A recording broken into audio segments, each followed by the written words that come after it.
لبنان اور اسرائیل کے درمیان امن معاہدے کے فریم ورک پر دستخط واشنگٹن میں امریکی ثالثی میں دستخط کیے گئے۔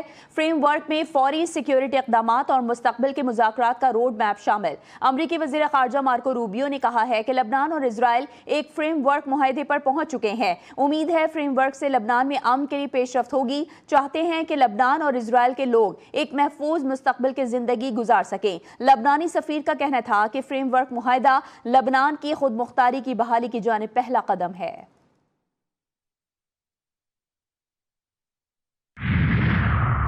ایران نے ابنا ہرمز سے گزرنے والے جہازوں پر کم از کم 4 حملہ آور ڈرونز داغے۔ امریکی صدر ڈونلڈ ٹرمپ کا دعویٰ، کہا ایسا کرنا جنگ بندی معاہدے کی احمقانہ خلاف ورزی ہے۔ ایک ڈرون کارگو جہاز کے اوپر والے حصے سے ٹکرایا۔ امریکہ نے دیگر 3 ڈرونز کو مار گرایا۔ ڈرون حملے میں مہنگے کارگو جہاز کو نقصان پہنچا۔ ایسا کرنا جنگ بندی معاہدے کی احمقانہ خلاف ورزی ہے۔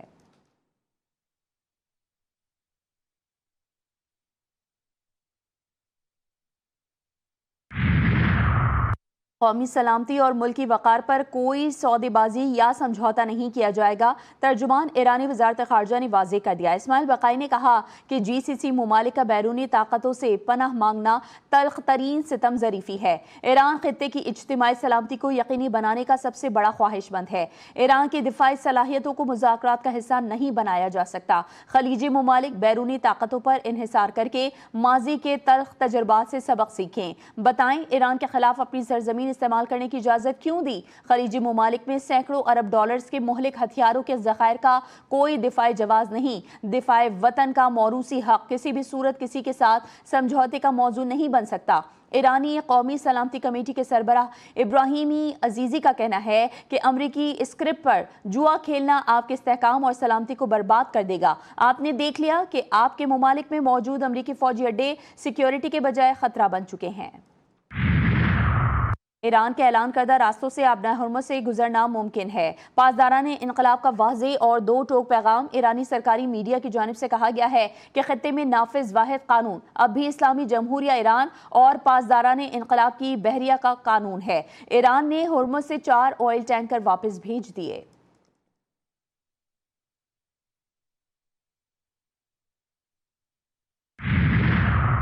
ایرانی وزیر خارجہ کی یو اے ای ہم منصب سے گفتگو۔ حالیہ علاقائی پیش رفت پر بات چیت کی۔ شیخ عبداللہ بن زائد نے معاہدے کی تمام شرائط پر عمل اور آبی گزرگاہوں کا تحفظ یقینی بنانے پر زور دیا۔ ابنا ہرمز میں آزادانہ آمد و رفت یقینی بنانے کی ضرورت پر بھی بات چیت کی گئی۔ اماراتی وزیر خارجہ نے علاقائی تنازعات کے حل کا بہترین راستہ سفارتکاری اور مذاکرات کو قرار دیا۔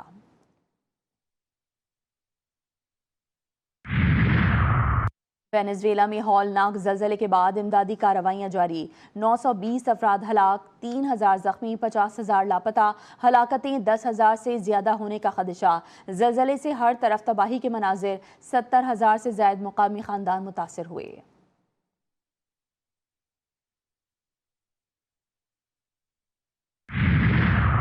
بلوچستان کے مختلف علاقوں میں زلزلے کے جھٹکے۔ کوہلو میں زلزلے سے کنگری کے علاقے چھاپ میں بڑے پیمانے پر نقصان۔ 150 سے زائد مکانات متاثر، بچی سمیت 3 افراد زخمی۔ متعدد خاندان بے گھر، کھلے آسمان تلے زندگی گزارنے پر مجبور۔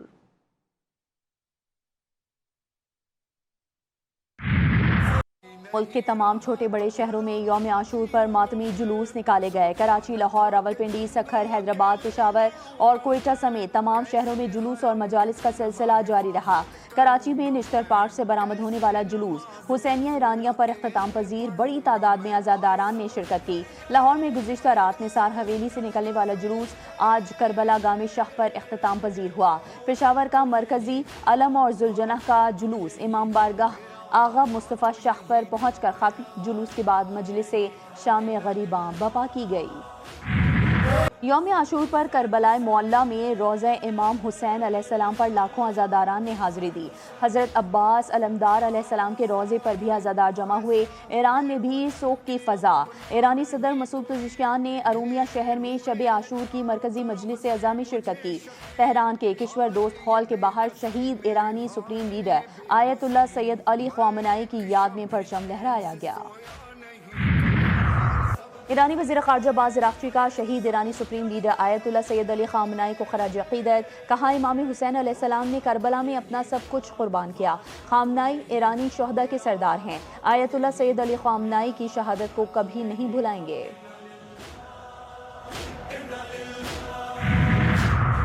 الحمدللہ اس مرتبہ بھی محرم الحرام کا پرامن اور باوقار انعقاد ممکن ہوا۔ وزیر اعلیٰ پنجاب مریم نواز شریف کی پوری ٹیم پنجاب کو دل کی گہرائیوں سے مبارکباد، کہا ٹیم پنجاب نے دن رات ایک کر کے جس طرح فرائض سر انجام دیے وہ قابل ستائش ہیں۔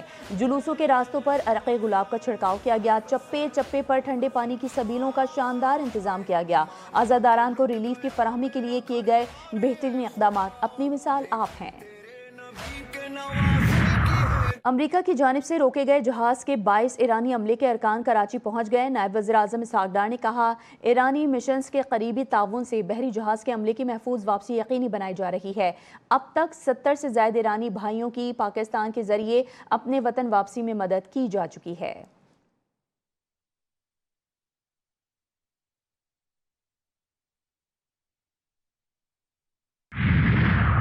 ایران جنگ میں پاکستان کا کردار قیامت تک یاد رکھا جائے گا۔ وزیر دفاع خواجہ محمد آصف کہتے ہیں کہ یوم عاشور ایسے موقع پر آیا ہے جب خطے میں ایک جنگ جاری تھی۔ ایرانیوں نے سنت حسین علیہ السلام اور کربلا کے شہداء کی یاد تازہ کر دی ہے۔ پاکستان نے دونوں ممالک کی صلح کروائی اور پوری امت کے سامنے سرخرو ہوا۔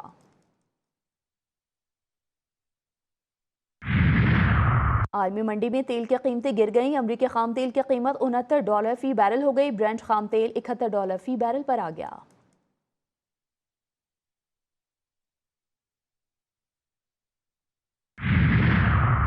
سرگودھا میں انسانیت سوز واقعہ، مبینہ زیادتی کی شکایت پر کمسن بچے کو گڑھے میں زندہ دفن کر دیا گیا۔ آوازیں سن کر بچے کو گڑھے سے نکالا گیا۔ پولیس کے مطابق 13 سالہ غلام رسول گزشتہ روز سے لاپتہ تھا۔ متاثرہ بچے نے کہا پہلے بے ہوش کیا گیا اور پھر گڑھے میں دفن کیا گیا۔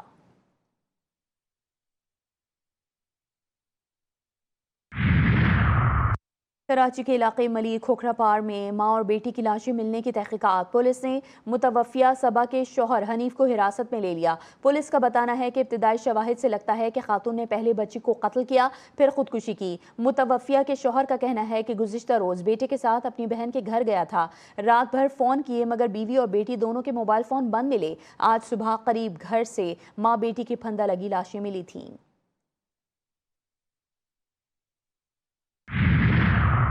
اسرائیل نے ایک بار پھر جنگ بندی معاہدے کی دھجیاں اڑا دیں۔ جنوبی لبنان کے سرحدی قصبے بیت یاہون اور براشیت پر فضائی حملے کیے گئے، توپوں اور مشین گنوں کا بھی استعمال۔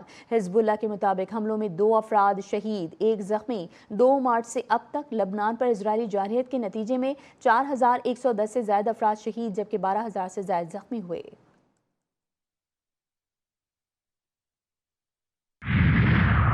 حزب اللہ کا لبنان سے اسرائیل کے مکمل انخلاء تک ہتھیار نہ ڈالنے کا اعلان۔ حزب اللہ کے سربراہ نعیم قاسم نے کہا ہے کہ تنظیم کا صبر کمزوری نہیں بلکہ ایک سوچی سمجھی حکمت عملی کا حصہ ہے۔ ثابت قدمی ہی کامیابی کا راستہ ہے۔ دریائے لتانی کے شمال میں حزب اللہ کو غیر مسلح کرنے کا سوال ہی پیدا نہیں ہوتا۔ واضح کیا کہ لبنان سے اسرائیل کے مکمل انخلاء تک ہتھیار ڈالنے کے معاملے پر کوئی بات نہیں ہوگی۔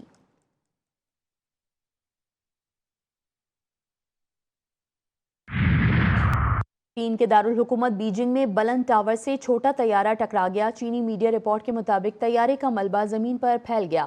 واقعے میں کسی کے ہلاک ہونے کی تصدیق نہیں ہوئی۔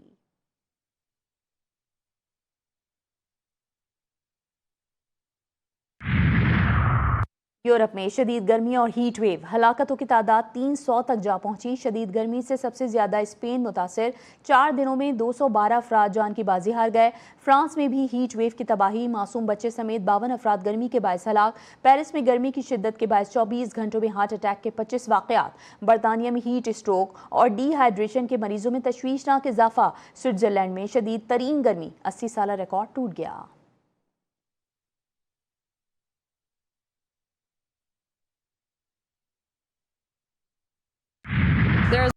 یورپی یونین اجلاس میں سویڈن کی وزیر 3 ماہ کا بچہ ساتھ لے آئیں۔ سویڈش وزیر نے تقریر بھی کی اور بچے کو سنبھالتی بھی رہیں۔ میڈیا سے گفتگو میں کہا کہ وزیر اور ماں کی ذمہ داریاں ایک ساتھ ادا کی جا سکتی ہیں۔